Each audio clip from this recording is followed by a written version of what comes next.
Okay. Good morning, everyone, and welcome to the Economic Development Advisory Committee of June 3rd, 2025. I'm going to call the meeting to order at 10:01. As we gather, we would like to acknowledge on behalf of Council and our community that we are meeting on the traditional territory of the Algonquin people.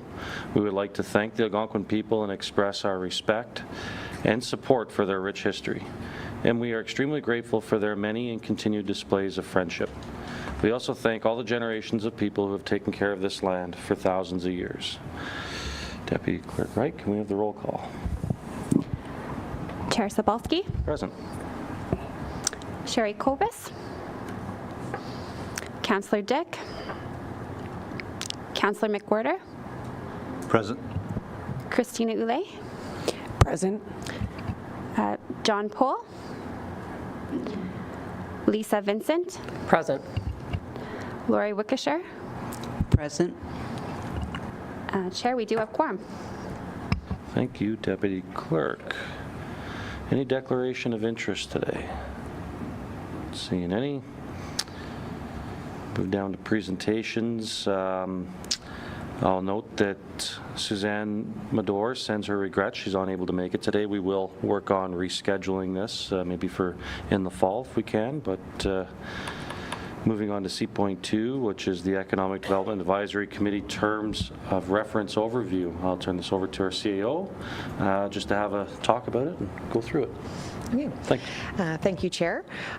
So it's good every now and then for committees to review their terms of reference and to be reminded on what is and isn't in your expectations of what the committee is to be doing. So we'll be mostly focusing on the general responsibilities area. So number one is to make recommendations from time to Town Council on areas within its broad mandate. Number two is assess the growth readiness, including potential programs and partnerships. So basically that would be referring to any potential programs or partnerships that the committee is trying to establish and assessing whether the town itself is actually ready to be able to act on them or enter into a new partnership. Number three is to ascertain the town's community improvement plan and business retention expansion program and recommend enhancements and any new programs. I believe we had gone through one of these in 2024. I don't remember if it was the CIP or the BRNE, but the other one will be brought forward for some review and for the committee to provide input and guidance. Number four is to liaise with different business sectors, including industrial, commercial, residential, multi-residential, institutional, retail, accommodation, services, and home-based businesses, etc. So as you're looking as a committee to maybe try to expand various areas of the community in the town, if the committee agrees that somebody is allowed to reach out to a specific business or industry to try to encourage them to come here, that is in your mandate that you can be that liaison as long as it is the committee members. If you wish to direct staff, that will have to go as a request to council. Number five, provide feedback regarding town services and programs as it relates to attraction. So this would be the committee providing feedback to town staff and council in regards to what you see in regards to the services and programs. This could be where I believe you recently were talking about a survey. The survey request would go to council and council would have to say yes, a survey is to be done or not, because otherwise it's your feedback, not necessarily obtaining the public feedback. Number six, monitoring federal and provincial legislation and grant opportunities that may impact or encourage growth. So this is one that will be somewhat done through the aid of the staff through the monthly updates, but if anyone on the committee identifies a grant that becomes available that could help the community members or help the town be able to provide some new infrastructure to encourage a certain industry, that is also in your mandate to review and discuss. Number seven, monitoring the 417 highway expansion from Gillen Road to Bruce Street, including connecting links projects. So again, staff will be aiding in this in their regular updates as we get information, but if anyone on the committee gets information, please always share it with us. That is in your mandate to be able to help guide us in that, as we will help guide you in that as well. Number 8 is review necessary infrastructure to support growth. So if we know, as you're in some of those other ones, you're liaising with a special industry and they want to come in, but they're going to need special type of infrastructure expanded to an area that may not yet have it, that would be in your ability to be able to assess that and request council to consider making those type of infrastructure investments. Number 9, serve as a focus group for future economic development strategy and any town branding or marketing initiatives. So we have done recent town branding, but anytime that we do have an update to our economic development strategy, you would be a group that would be involved in that process as a focus group and input. Number 10, examining skills development and initiatives for newcomers. So this would be assessing, what is available for anyone who is new moving into the town. That newcomers, I know sometimes often gets grouped to people who are coming into the country, but this could also be people like myself who are just relocating to the area and looking at what types of programs or events do you have that make it so that people who are new to the region can integrate themselves into the community. Number 11, initiate contact and collaboration with economic development and tourism organizations, including but not limited to the Enterprise Renfrew County, Ottawa Valley Tourist Association, Ontario Highlands Tourism, Renfrew Downtown Business Improvement Area, Renfrew and Area Chamber of Commerce, and Renfrew County Community Futures Development Corporation. So again, this would be one that if the committee wants to reach out to some of these groups and decides that one of the committee members can go do so, you have that ability without having to go to council first. You can be the ones to do that. That is permitted in your terms of reference. If you want a staff to do it instead, that would be when the request would need to go to council. So as an example, recently we had the one about the film industry and assessing what are others doing and are we ready. That's something that if a committee member wanted to do, you could have done without having to go to council, but because you were requesting to direct staff, that's why it needed council approval for a staff member to do it. And finally, number 12, it is exploring opportunities for growth with adjoining municipal partners. So again, if there's opportunities that you see or a neighboring municipality mentions to you about something that could or couldn't be potentially done as a shared service or something, that would be, you'd be able to bring that to this committee and be able to discuss what you'd wish to do. So those are the 12 terms of reference that are specifically in your mandate that you can act on. They are fairly broad and provide you a lot of abilities to improve the growth and economic development of this community. If there was any specific questions, I will try to answer them as best I can. Thank you, CAO. Open table. Anyone have any questions or comments? No? Again, thank you for going through it. I'll just jump in and say the reason number 11 was highlighted because I wanted to talk to it. It was one of those things I thought maybe we went a little the wrong way with, not the wrong way, just we went asking to direct staff to do something that maybe we could have collaboratively figured out within ourselves. So I think number 11 has a lot of power and a lot of useful tools in it once we continue to come up with ideas that maybe we could manage to do this ourselves once we have the discussion. So if nothing else, okay, thank you.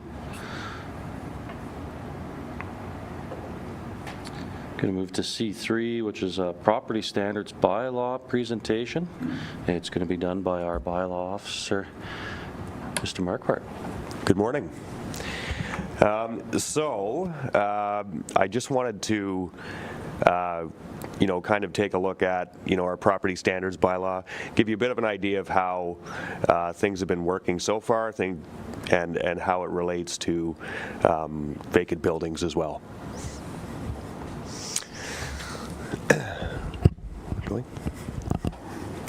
So, just to start off, I chose a quote for this presentation. I think it speaks a lot to how our buildings kind of define us and define, how the town, how our buildings kind of shape us. So building is not just about shelter. We shape our buildings, and therefore they shape us. And that quote was by Winston Churchill. So for property standards sections, the Town of Renfrew Property Standards Bylaw 20-2016 speaks to many issues that can be observed or experienced on a given property within the Town of Renfrew. Relevant sections most utilized through enforcement. So Part 2 standards for all properties. So, everything that has to do with, even through Part 3 are vacant buildings, and everything has to comply with Part 2 of the Property Standards Bylaw. So just to give you a bit of an idea of what the standards for all property under Part 2 deals with. So the sections within Part 2 of the Property Standards Bylaw deal with basic standards for all property. Several issues listed below, covered within Part 2, would be relevant to vacant buildings and basically every other building, so houses and all properties.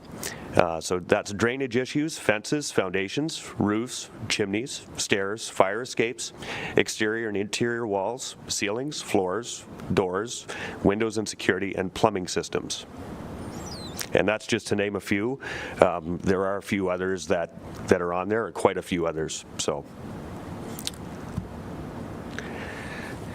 So our Part 5 is our vacant lands portion of the bylaw, and 5.11, vacant land needs to be maintained to the standards as described in Part 2. So they have to comply with our Part 2 sections. And vacant land shall be graded, filled, or otherwise drained so as to prevent reoccurring ponding of water. And it does go on, there are a few more. So they have to be protected against the risk of fire, accident, or other damage, kept cleared of garbage, rubbish, debris. This speaks to it in our property standards bylaw, but we also deal with that through our clean yards bylaw, which deals with kind of the outsides of properties. Owners of vacant buildings shall board up the building to the satisfaction of the officer in charge. So in this case, that would be me in the end, by covering all openings through which entry may be attained with material approved to the satisfaction of the property standards officer. So it's up to interpretation, but as long as they keep those windows secured, there isn't really any issue with it. Under Section 2.4, and any part of vacant building that cannot be boarded up due to its physical condition shall be removed. So, for example, that would be possibly an outbuilding that they have that can't be boarded up or contained, and they would have to remove that. So as for our complaint process, there are a number of ways that we receive complaints and a number of ways that I would answer those complaints. So call-in complaints. Those complaints are taken via the office or cell phone. The addresses pertaining information are logged into Access E11 reporting system, and the updates to cases are monitored and sent to complainants. Access E11, so we get direct complaints through Access E11 quite frequently, as well as email. And complaints, through email, we respond via email. If they have issued a phone number or left a phone number for us, then we respond through phone as well. And email complaints are normally logged into the Access E11 system manually, and we just follow the case from there. So the process after a complaint is received, we attend the property of interest to investigate, note any observations, and take photos. So if I can get to the property and speak with the property owner, that is the best case scenario. If I can't, at that time I can continue the investigation, go on, take my photos, and I have the ability to go on a property at any reasonable time to conduct an investigation. So relevant sections within the bylaw related to the investigative notes and photos. We take our findings from the investigation, take it back to the office, review relevant sections within the bylaw, and then take a look at the photos and compare them. Once a violation has been determined after reviewing notes and comparing to relevant sections, an order to comply is issued to the property owner under Section 15.2 of the Ontario Building Code Act, 1992, RSO 1992 C23. And there is a process that allows for time to be given to remedy the issue. Normally 30 days. So the way we achieve compliance in regard to property investigations, and you know, I mean, ultimately what we want in the end is compliance. So it can be achieved through several means. So progressive compliance, so working with the property owner. You always want to be willing and able to work with the property owner right up to the end. And negotiation is always a part of it as well. So if you can kind of negotiate between, you know, times and when they can, or what time they need to be able to do it, it's always best. So if we don't have compliance, there are charges for failing to comply with an order. Now, charges, they range and they kind of vary. For failing to comply, for just failing to comply with the order, under Section 36(1)(b), the fine on an individual is $50,000 for a first conviction and $100,000 for any continuing offense afterwards. On a corporation, charges for failing to comply with an order are set at $500,000 for a first conviction and $1.5 million for any continuing offense.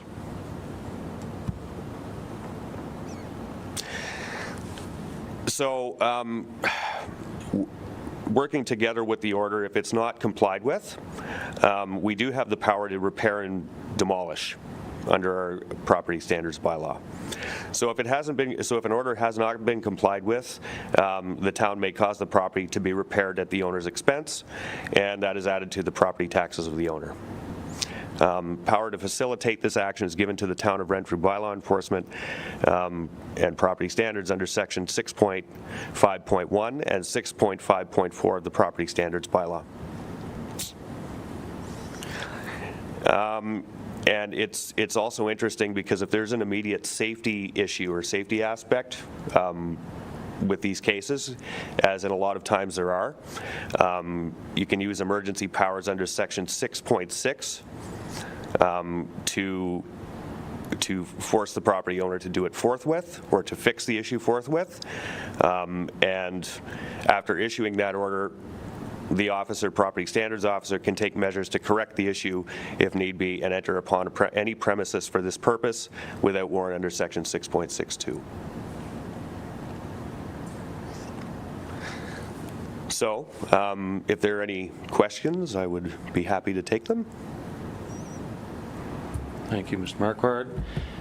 I'll just start real quickly. We had a big discussion about this last time, so hence the reason for having bylaw here. Any questions for Josh or any open table discussion about where we left off? Yes, Lisa. So Josh, as I understand it, currently in order for you to action something with regards to a vacant building where there's something going on, there would have to be a complaint process initiated? Through the chair, yeah. So for any property standards matter, the property standards matters are not proactive, no. So they would require a complaint.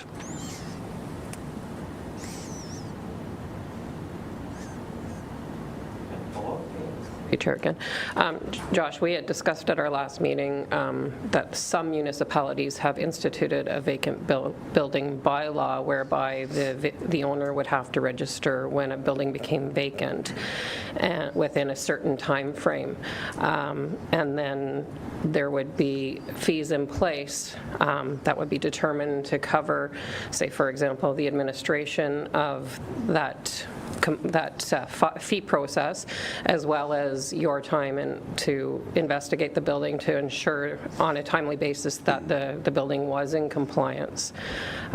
So hereby giving you some authority to be proactive with regards to something like that as opposed to reactive. Do you know anything with regards to some of the other municipalities that do this, and what are your opinion and experience with regards to that? Thank you, and through the chair, I've done a little bit of research in regard to the vacant buildings bylaws in a few different municipalities. I know that, I mean, my research on that is still being conducted, so I'm still taking a look at a few different areas, and I've got some good ideas, but as for the vacant buildings bylaw itself, I don't have any real experience with that. So, I mean, it's kind of a new thing, a little bit of a learning experience for me as well, and I should have some answers. I've got actually a meeting today which should shed some light on a few of those issues. So, anything else? Thank you, Josh. CAO Rebo. Sorry, through you, Chair, for anyone who might be watching, just to also inform the public, if you do ever see any concern that you would like to have investigated and addressed, on our website is the fastest way. If you go to renfrew.ca, on the very main page, there's quick links off to the right. The very top one is for complaints, compliments, comments, or requests. That's the link that will take you into our Access E11 software, where you can submit any information that you have on a complaint where you're identifying a building is vacant, the boards that had been on the windows have all fallen off or have been taken off or whatever, and you've got some concerns. That is the easiest way to get it in, but you can also always call the office or email as well. Thank you. To you, Josh, I'm going to just emphasize Lisa's question again a bit more and try and maybe force you on the spot. What's your thoughts on the proactive governance as compared to reactive with complaints? What's your initial thought without getting all the way through the learning, just to see where you're at with it? thank you for your question, and I don't want to get too far into the weeds on it, but what I can say is there are some good segues that do lead into property standards. So we do have as you know, we have our clean yards bylaw, and a lot of times when you're on properties for a clean yards issue, because I do proactively enforce the clean yards bylaw. So that's things like grass, garbage,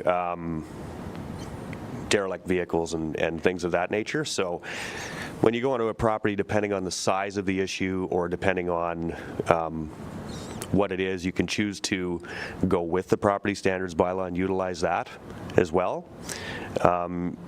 Also, if there are any other issues on a property, you can take a look at those if there are serious issues. So, that's one way that sometimes it kind of segue into it.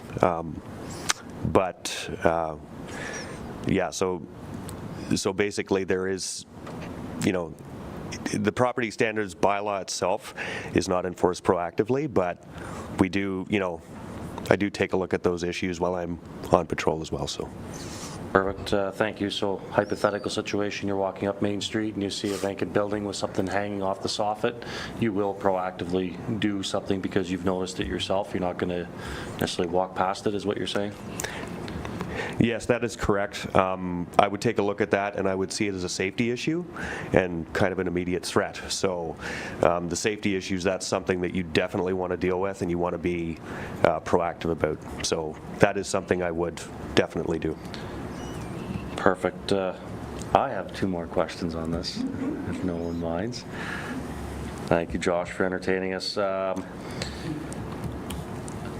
Could you tell us, not looking for names, but is there many vacant properties that you're having communication issues with? So right now, actually, I do have a couple of them. I can't really divulge the names or the areas, but there are some that I'm having some communication issues with. Normally, what will happen is, and as I said in the presentation, it's always good when you can speak directly to the property owner. However, if you can't, if I don't, or if I'm not able to, and after a certain period of time, you have to keep moving on these properties, right? So when I get back to the office, or what have you, say after the second time of trying to get a hold of somebody and not being able to, I'll go ahead and do a preemptive order. And usually what will end up happening is that person will get back to you for sure. So it's, there's always a way to get a hold of somebody, but right now, yes, to answer your question, I'm having trouble with a couple of different places, yeah. All right, then my follow-up and my final for you on that, the fines that were mentioned. Have we gotten to the point where some of these larger number fines or close to have been issued? Thank you again, and we have actually not hit those big fine amounts yet. For the most part, and what I've really enjoyed about my time doing this work here in Renfrew is that we've had a lot of compliance. So compliance has been excellent, and I think the fine amounts kind of push it forward and hit it home for lack of a better way of saying it. Most people will look at it and they'll comply. A lot of people have been eager to comply. So thank you. Yeah, no problem. Thank you. Councillor McWhorter. Through you, Chair. I have a question. If you suspect a rodent issue, is that a reason for you to go into and inspect the building, and while there, see if there's any other issues? So rodent issues, for the most part, sorry, and through the chair, rodent issues for the most part are complaint-based issues. If we were to see something or get a complaint with regard to rodents, or it doesn't have to be rodents or rats, it could be anything. It could be any kind of animal infestation, could be birds, could be anything. Then we have a reason to go and take a serious look at the property in regard to at least vermin. But if there's something else on that property, I can take a look and list those as well. Yes. Follow-up. So Josh is going to be doing some more preliminary background checks on different things that might affect these vacant properties. I wonder if we can invite him back to our next meeting in September with the answers to what he finds out. I'm sure we can accommodate that request. Thank you, Chair. Thank you.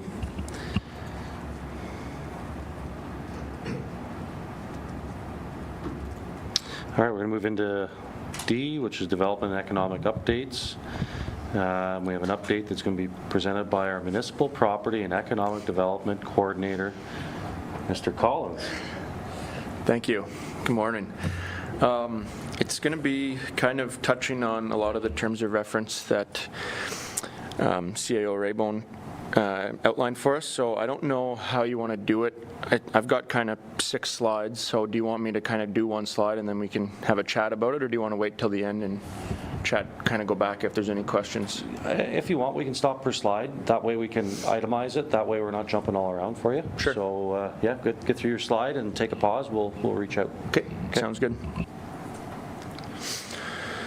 So to start, town services and events update. The MyFM Center has been very busy in May. We started out with the 2025 Canada East Wrestling Festival, followed by MyFM's Block Party concert, and ended off the month with Renfrew County's May Day. So the Wrestling Day was a very successful event with over 200 wrestlers, and the feedback from organizers was that it went incredibly smooth and they loved the facilities. The MyFM concert. MyFM recently hosted an event at the MyFM Center. They had a Garth Brooks cover band play, which brought in approximately 750 people to watch the show. Our recreation fundraising team was very busy behind the bar, doing just shy of $8,300 in sales, and the town was paid $1,751 for the slab rental. Following that was the Renfrew County Family and Children's Services May Day conference that drew in over 480 local professionals from all across the Ottawa Valley. This was a well-run event the town was very happy to have the opportunity to host, and we hope to have them back again in the future. Positive comments were made regarding the expansion of the facility and how it will allow them to grow the conference into an even bigger event moving forward. The town was paid $3,955 for the rental of this event. We also had members of the Ontario Museum Association and the Ottawa Museum Network visiting Renfrew County. Alison Drummer, Executive Director from the Ontario Museum Association, and Sarah McKenzie of the Ottawa Museum Network visited McDougall Mill Museum with Specialist Sharon to have a visit. I have to regroup with Glenn to see how that went. That's all for that slide. Right on. Anyone, any questions on that? I have one. If the feedback as it comes back, it seems very positive. And I'm going to pull one from John Paul. Since he's not here, we always want to hear any feedback on what they feel was missing. Smallest thing. So if the next report on events like that, if you can ask, where are we missing, where are we shy, and how can we improve there?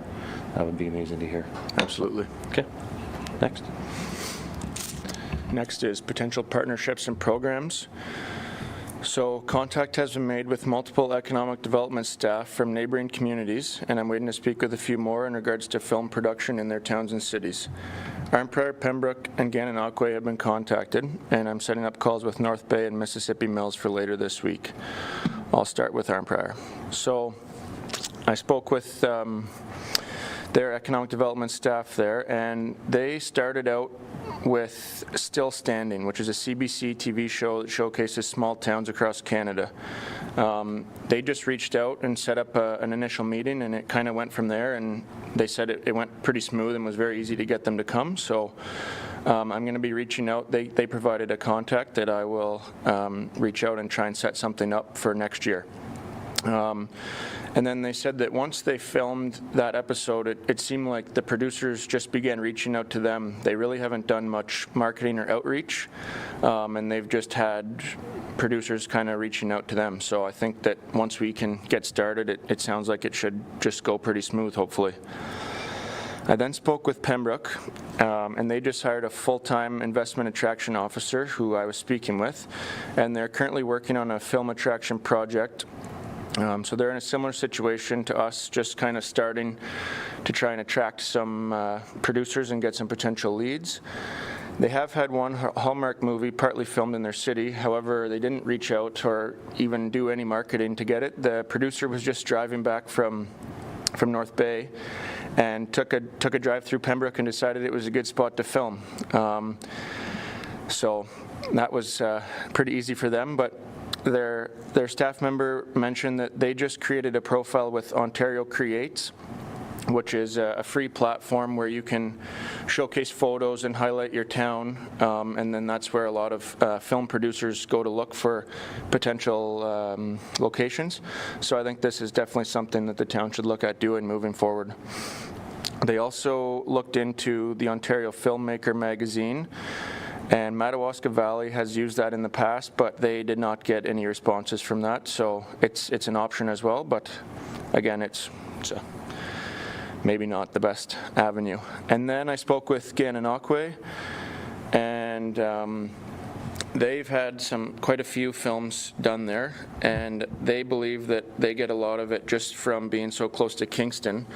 So she didn't really offer too much insight, but one thing that they did say was that their municipality's Instagram, they try and keep very professional and just post pretty pictures, not so much camp days and things like that, to try and really attract it as a tourist and film location. So that may be something we could look at, or possibly have a separate account just for that type of thing. And then all these communities just tried to make it as easy as possible for film production to take place. They did not have any bylaws in place, but some are working on getting some in order just to maintain consistency among producers. And then constant communication, obviously, with council and directors for access and road closures was also extremely important.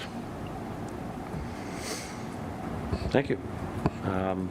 Christina? I just have a suggestion with, I love the idea of a second Instagram. You got tons of photos from Roots and Renfrew, that campaign, and that probably a great way of getting some amazing photos from that. Absolutely. Yeah. Anyone else? All right, Jacob, you're good to continue. Okay. Next is land sales and real estate.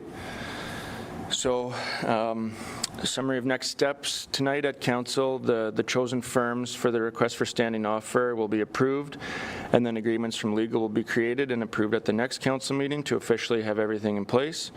The town will then immediately begin working with the firms to list all our current surplus properties for sale, while actively working on deeming more properties surplus as we see fit. We've been getting some serious interest in regard to one of our current surplus properties, and we have had some other developers reaching out showing interest in developing in the town of Renfrew, which is a promising thought as we head into this project. So we're going to get the property that is currently got some interest reappraised and see where that goes, and then work with the firms to get that going hopefully in the near future. Questions? Yeah, Lori? This isn't necessarily a question, more of a comment. I just want to kind of reiterate that there is all kinds of, well, I mean, I've been approached as a building center by contractors looking to build teams to try and access either some of the town real estate, the county real estate, or some of the federal housing programs that are supposed to be starting to put together little networks ourselves to access some of this stuff. So yeah, I wouldn't be surprised whether it's the fact that they're not necessarily all that busy right at the moment, or there's a lot of creativity out there, and I think with like 2 or 3 local contractors in particular. So I think, yeah, you're likely going to get a fair amount of interest and a fair amount of suggestions. Yeah, that's great. Yeah. And if you ever want to pass those contacts along, feel free. It'd be great to chat with them. I want to get my team together first. Then I'll be there. Thank you. And just a question in regard to the listing of properties. I'm happy, I'm encouraging of it. I want to make sure that I don't want to make it look like we're having a fire sale either. Right. I anticipate there'll be lots of coordination put together on select properties and timelines as compared to here's all that we have, if that makes any sense. That's just my 2 cents on that. But Lori. Sorry, through you, Chair, and this one I'm going to direct to Director Withers. When some of this stuff starts to happen, have you been informed of any kind of changes around permitting and stuff, like municipal-wise or provincially, to maybe facilitate some attainable housing suggestions or anything like that?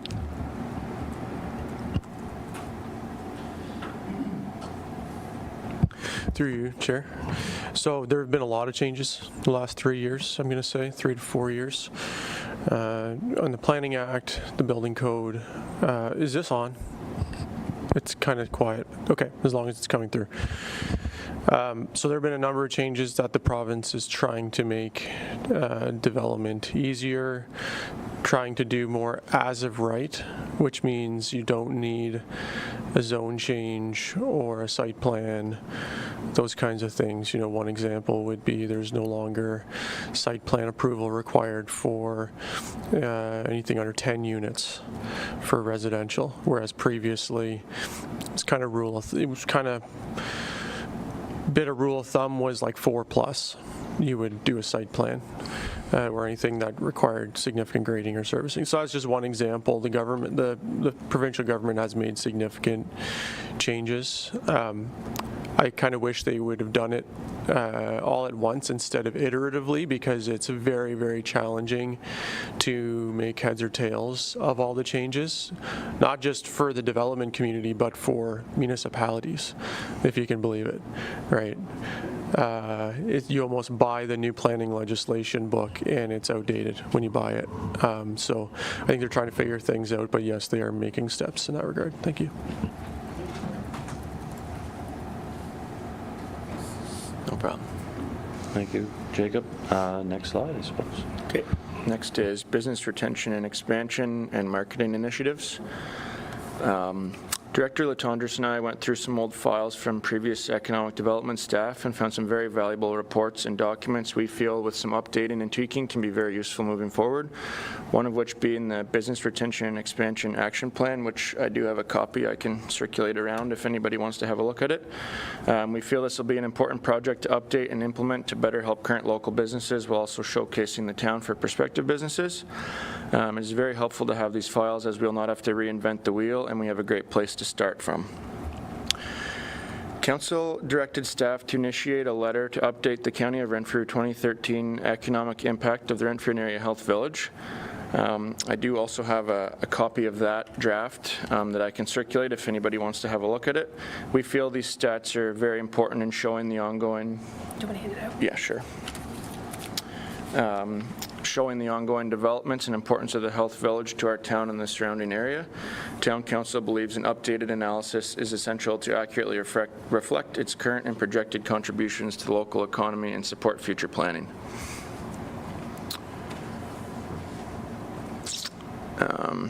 Council also directed staff to research potential options for promotional material at the MyFM Center with potential user groups.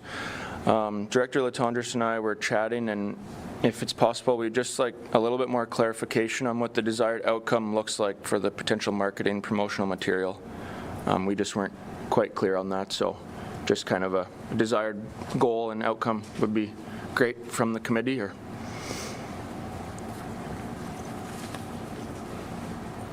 Any questions or thoughts to help Jacob out? I'll put a request out, Jacob. Could you throw that in an email to us with kind of what you have and maybe the few gray areas that we could maybe give some guidance, and it'll give us some time? Yeah, for sure. Unless you say it's more urgent than the next meeting, just throw it out there in an email. I think that's fair. Yeah. And that'll give us an opportunity to absorb it that way. Okay, for sure. Okay. Moving on. Yep. Legislation and grants. Currently there's a few websites you're actively watching for grants to apply for, including the Rural Economic Development Program and Ontario Investing in the Success of Rural Communities. Downtown revitalization, business retention and expansion or attraction, and retention of workers, immigrants, and youth are some of the projects these grant organizations can help with. So I think we've missed probably the deadlines for this year, but it's something that Director Latondras and I are looking at and getting prepped to go forward with for next year. And next slide. Yeah, I think next slide. 417 update, as mentioned in the terms of reference. So Director Withers has sent an email to Ryan Vandenberg, Senior Project Manager with MTO. We're looking to gather as much information as possible in regard to the twinning of Highway 17 from Arm Prior to Renfrew. We have received response from Ryan saying that he's received the email and he's working on gathering the information. Hopefully in the near future, we'll have some type of information and some expected timelines from them, but this will be an ongoing conversation between Ryan and the town to stay as up to date as possible.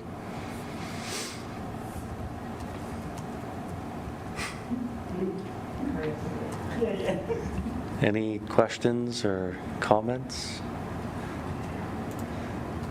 So it's the same song and dance? Yeah, his email back was just that he's received it and he'll work on getting some information. That was the middle of May, so okay. We'll see if hopefully they can produce something for us. Okay. Councillor McWhirter? Just a question for Mr. Collins. Have you ever gone to the OEMC conference? No, I haven't. Okay, it's being held this year in September in Ottawa. Okay. And it's for economic development, networking with businesses, municipal leaders, that sort of thing. Might be something to approach your CAO about. Just saying. And it's right in Ottawa this year. Normally it can be in Kingston also, but Okay. it's something maybe you can explore. It's about economic development in Ontario, so it's, you can bring back some information for the rest of us. Yeah, definitely. That would be great. Thank you. Does that conclude the slides? Yep. And that's everything I've got. Thank you very much, Jacob, for the update. Before I close, anyone have any final questions or thoughts for Jacob? No? Okay. We're going to move into the community update and our downtown Renfrew BIA update from Lisa Vincent. Thank you. Good morning, everyone. We have recently completed our Great Downtown Garage Sale at the start of May, and it was a huge success. We generated a little bit of revenue. We only charged $10 a space, so we weren't doing it to, to certainly get rich fast, but it was more so to assist with some of the advertising and that kind of thing. There was a great response with regards to both vendors arriving on the main street, people bringing their wares, community members, as well as businesses participating that are already on the main street. So it was very much reminiscent of the first few years we launched, probably about 20 years ago now, where it was a really busy day with lots of people out on the street, and the community was just rumbling. It was great. Upcoming, we have, we're working currently on Music in the Square, which will take place every Friday night throughout the summer, throughout July and August. And in conjunction with that, we've decided to establish a Heart of Renfrew market, vendor market, at the same time that will run in conjunction with the music. And we have currently, I believe, 10 vendors signed up for the market. It's a free option for anyone who wants to attend, and we're theming it locally grown, handmade, produced, and trying to stick to a support local campaign. So at this point, there have been a couple of vendors that expressed interest that are essentially doing the same sort of business as most of the businesses on the main street, where they bring in their goods and they do pop-up shops and resell them. Currently, our theme is that it's local, whether it's a tourist site or locally handmade or local produce. So that's been really well received, so we're quite excited about that. And up and coming in July is our That Summer Night event, and it's going to be held in conjunction on a Friday night this year instead of a Thursday, so that we can run it with the music and the market. And then we're working on currently the Dog Days of Summer event, which is August 9th. Themed around, of course, pets and dogs and families. So it's a family event that we will be holding in Low Square. So thank you. Thank you very much for the update. Any questions? Amazing. Okay, we'll move on to the Chamber of Commerce update. Christina Ouellette. Good morning, and through you, Chair. We have our after-hours chamber events. Our next one is June the 19th. Our last one we had in May, and it was actually held at the Castle Building Center on Gillen Road, and it was really well attended. We got a couple new members out of that as well. So the next one is July the 19th, and it is just for chamber members, and it's at actually my shop at the Flower Factory from 5 to 7. And then we'll be having another one July the 16th at Lapine Apartments from 5 to 7. Also, we still currently have our tickets being for sale down at the chamber office. They're $5. You have a chance to win a beautiful Adirondack chair, I think a cooler, and a couple other things. So you can go see Gail down at the chamber office in the town hall here. And that's pretty much it, what we're working on. We're also working on our community of, our business award event in October, I believe, and that's about it. Thank you for the You're update. welcome. Any questions? Okay. E3, which is a committee member update. It's a little change. This is like an open floor discussion, so as compared to maybe chasing topics like we have been, opportunity for everyone to maybe table something they want to speak to, and if not, that's fine as well. So it's new. Kind of caught maybe all these off guard, but yeah, Christina.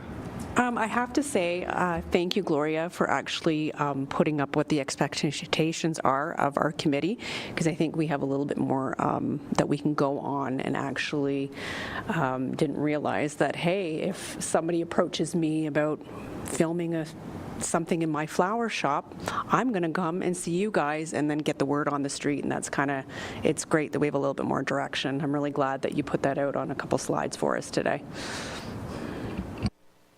Amazing. All right, so nothing at this time, but this will stay on the agenda. So this is our opportunity if we, you know, as property standards were brought up previous meeting, it's an opportunity for us to generate more conversations. So move to F. Warden Emo is not here today, so therefore this is information. If anyone went through it and has any questions or any comments, okay. And then we have G, which is upcoming discussion request, which is back to whether we have been doing it, still there. Is it going to stay there? It's going to stay there, so lots of opportunity to pick things off the list. Is there anything on the list that anyone has picked off that they want to continue to talk about? Not at this time. Okay. Committee minutes. That the Economic Development Advisory Committee confirmed the minutes of the meeting 3-2025 dated April 8th, 2025. Can I have a mover? Councillor McWhirter, was there any discussion on the minutes? All in favor? Carried. Thank you. I is upcoming meetings of committee.